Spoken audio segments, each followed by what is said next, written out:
The evening sun spilled its last golden light over the Arizona plains, setting the world aflame in shades of copper and amber. The dry wind carried the smell of sage and dust across the open range where a lone cowboy rode, his hat low, his heart heavy. His name was Cole Tanner, a drifter known for keeping his distance from trouble and from people alike. Cole wasn't looking for anyone that day. He was only passing through, heading toward Fort Bowie for supplies. But fate had a strange way of crossing paths when least expected. As he rode past a narrow ravine, he heard it, a soft humming, faint and trembling, carried by the desert wind. It was a woman's voice, low and haunting, singing in the Apache tongue. Cole reined in his horse, listening closer. The sound seemed to come from behind a cluster of red rocks near a shallow stream. Curiosity got the better of him. He dismounted and crept closer, boots crunching softly on dry soil, and there she was. A young Apache woman sat beside the water, her long black hair spilling over her shoulders like a dark river. She wore a simple buckskin dress, and in her hands she was weaving strands of dry grass into a small charm. Her eyes, pale and unfocused, stared into nothing. It took Cole only a moment to realize she was blind. He froze. He knew better than to approach an Apache woman, especially one alone. The tribes were cautious of outsiders, and any wrong move could mean death. But something about her, something fragile, like the way her fingers felt the air as if reading the world through touch, made him forget caution. A twig snapped under his boot. The girl flinched, her head turning sharply toward the sound. "Who's there?" she asked in broken English, her voice trembling. Cole raised his hands instinctively. "Easy, ma'am!" "I didn't mean to scare you," her brow furrowed. "You're not Apache?" "No, ma'am," he admitted softly. "Just a cowboy passing through. I heard your singing. It was beautiful." She tilted her head, unsure if he was mocking her. "You shouldn't be here," she said. "If my people find you, they will not ask questions." Cole nodded. "Then I best be gone." He started to step back, but then she said quietly, "Wait." Something in her tone, loneliness perhaps, made him stop. "My name is Nita," she said. "It means bear in my tongue. What is yours?" "Cole Tanner," she smiled faintly. "Cole, that sounds strong." He didn't know what to say to that. He wasn't used to kind words. The silence stretched between them, filled with the soft murmur of the stream and the whisper of the desert wind. Nita reached out her hand, uncertainly. "Will you hand me that stick near your feet?" she asked. "I dropped it." He looked down. Sure enough, a thin, carved walking stick lay near his boot. He bent to pick it up and gently placed it in her outstretched palm. Their fingers brushed for only a second, but the touch felt strangely electric. She smiled, small and shy. "Thank you." Cole nodded, though she couldn't see it. "You're welcome." He lingered longer than he should have, watching her trace patterns in the sand with her stick. He realized she was drawing shapes, mountains, rivers, stars, all from memory. "You see with your hands," he murmured. She tilted her face toward the sound of his voice. "I see with what I have left." Those words sank deep into his heart. When Cole finally turned to leave, the sky was already darkening. "I should go," he said quietly. "Will you come back tomorrow?" she asked suddenly. He hesitated. "If it's safe." "For me, no one comes," she whispered. "Not even my tribe," he frowned. "Why's that?" "Because I am broken," she said, her voice cracking. "The daughter of a great chief who cannot see. They say I am cursed." Cole's chest tightened. "You ain't cursed," he said firmly. "You're just different." Her sightless eyes turned toward him again, glistening with tears she refused to shed. "You sound kind, cowboy." "Kindness is rare here." Without another word, he mounted his horse and rode away into the twilight. But the image of her, sitting alone by the stream, blind yet unbroken, burned in his mind like a brand. The next day, he came back. He told himself it was to check on her safety, but deep down, he knew better. When Nita heard his horse approach, she smiled before he even spoke. "You came." "Guess I did," Cole said with a faint grin. "Brought you something." He handed her a small tin cup filled with sweet water and a strip of jerky. She accepted it gratefully. "You are the first white man to bring me anything but fear," he chuckled softly. "Well, I'm not like most men." They spent hours talking about the stars she could no longer see, the sound of rain, the way the desert smelled after a storm. Cole found himself telling her things he'd never told another soul. When she laughed, it was like wind through chimes, soft but full of life. At one point, she reached out and touched his face, tracing the line of his jaw with trembling fingers. "I wanted to know what a cowboy looks like," she said shyly. He swallowed hard. "And what do you think?" She smiled. "You feel like someone who carries too much sadness." Cole didn't answer. She was right. By the third day, they were meeting secretly every evening. He taught her how to feel the world through sound, the rustle of grass meaning a snake, the hum of crickets telling the temperature. She taught him Apache words, their meanings hidden in poetry, but word travels fast, even in silence. One night, as the two sat by the stream, a sharp whistle echoed from the cliffs. Cole froze. Nita's face went pale. "They found us," she whispered. "My father's men." Before he could react, shadows emerged from the rocks. 3 Apache warriors, bows drawn.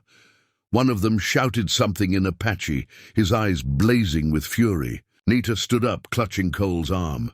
"Please don't hurt him.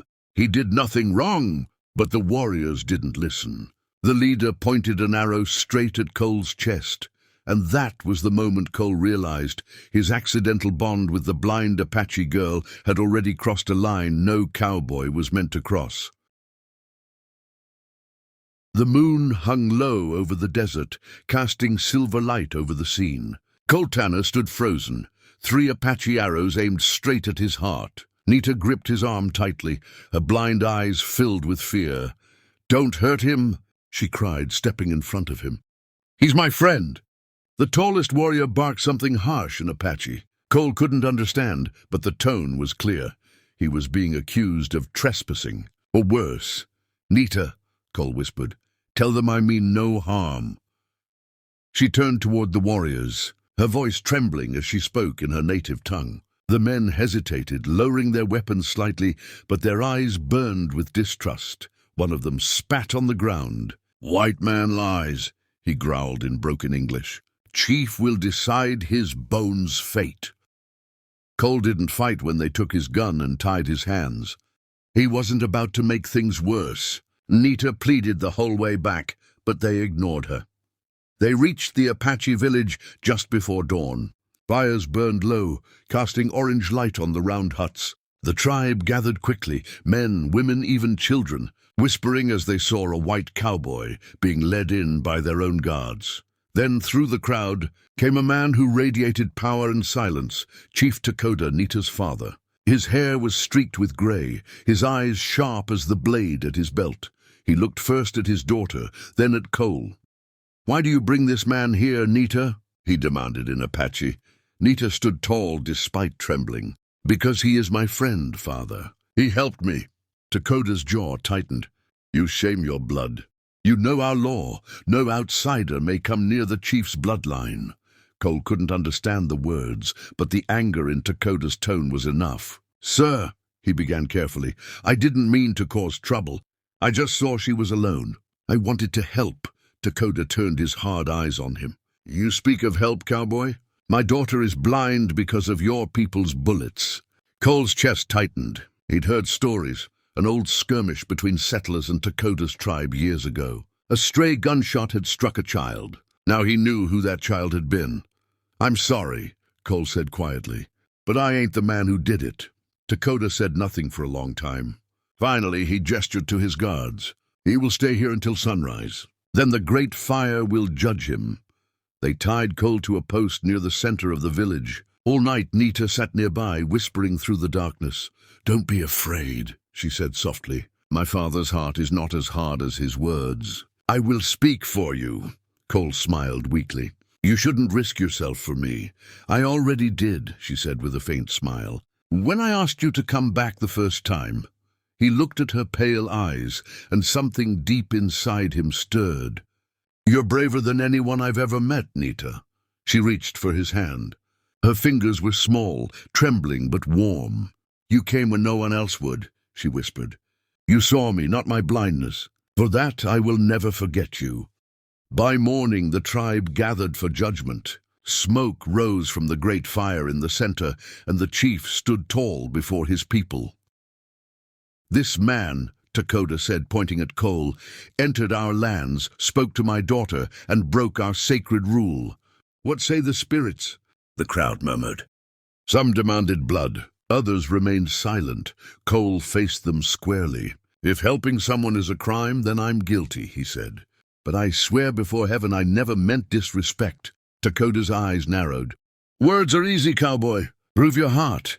He pointed toward a blazing circle of hot coals laid out in the sand. "Walk through fire. If your spirit is true, you will not burn. If it is false, you will not walk again." Gasps rippled through the crowd. Cole looked at the fire, the heat already biting his skin from where he stood. He knew it was madness, but he also knew this was the only way to save himself. He took a deep breath. Then, without a word, he stepped forward. The first step seared through his boots. The second tore a cry from his throat. By the third, he felt nothing but pain, but he kept going. The tribe watched in stunned silence as the cowboy crossed the fire without falling. When he reached the other side, his knees buckled. Smoke rose from his boots, but he was still breathing. Takoda's expression changed, shock, then respect. "The fire did not take you," he said slowly. "Perhaps the spirits see truth in you." Nita ran to him, tears streaming down her cheeks. "Father, please," she begged. "Let him go. He saved my heart from loneliness." The chief looked at her, then at Cole. After a long silence, he nodded once. "You may leave our land, Cowboy, but never return." Cole bowed his head. "Thank you." That night, Nita met him one last time by the same stream where they first spoke. "I wish things were different," she whispered. Cole smiled sadly. "Maybe in another life they are." She reached for him, her hands trembling as they found his face. "I cannot see you," she said, "but I will always know your voice." He took her hands in his, pressing them to his chest. "Then remember my heartbeat. That's how you'll find me again someday." For a moment, the world stood still. The whisper of the wind, the rustle of the leaves, and two hearts beating in the quiet desert night. Then he kissed her forehead gently, mounted his horse, and rode into the dawn. Years passed. Travelers spoke of a blind Apache woman who often sat by a stream, singing softly to the wind. They said she waited for a man who had once crossed fire for her. And in the far plains beyond the canyon, some swore they saw a lone cowboy who always rode toward the east at sunset, as if chasing the sound of a voice carried on the wind. Neither forgot the other. For though the desert was vast and the world unkind, love, true love, leaves a trail no blindness can erase.